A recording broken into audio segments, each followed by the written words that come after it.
Quotes from The Pursuit of God, The Human Thirst for the Divine by A.W.Tozer. He had everything, but he possessed nothing.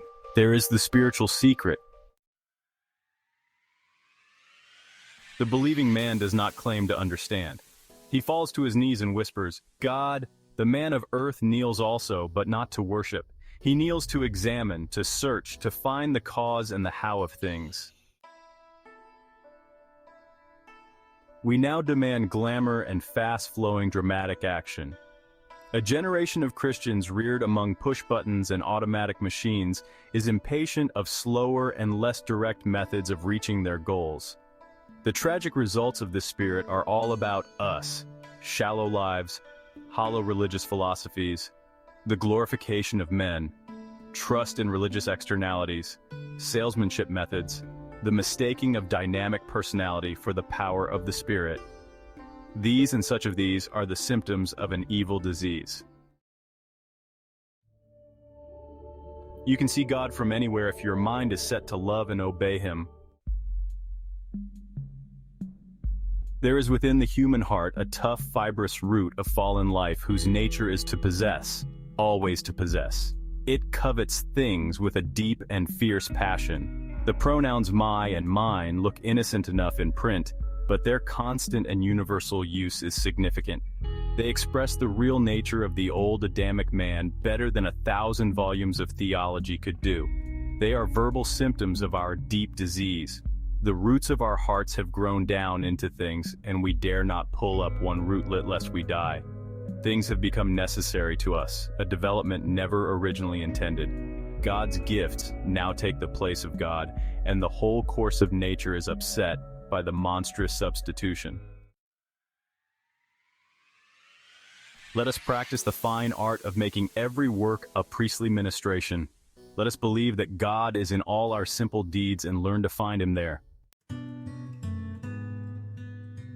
Always everywhere God is present, and always He seeks to discover Himself to each one.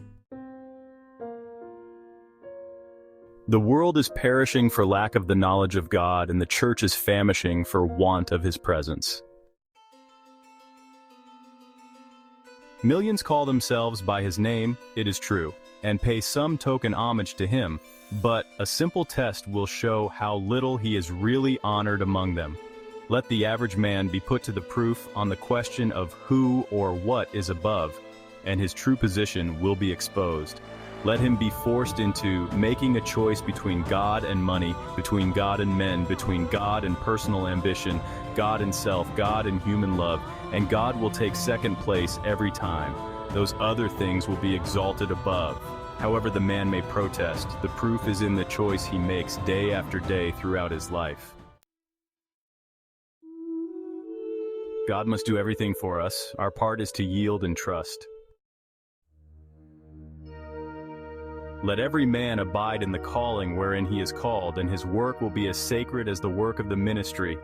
It is not what a man does that determines whether his work is sacred or secular, it is why he does it. To have found God and still to pursue Him is the soul's paradox of love. Faith is the gaze of a soul upon a saving God.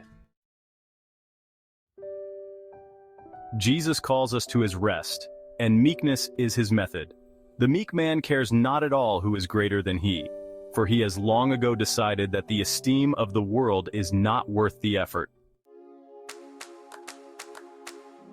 We need never shout across the spaces to an absent God. He is nearer than our own soul, closer than our most secret thoughts. Has it ever occurred to you that 100 pianos all tuned to the same fork are automatically tuned to each other?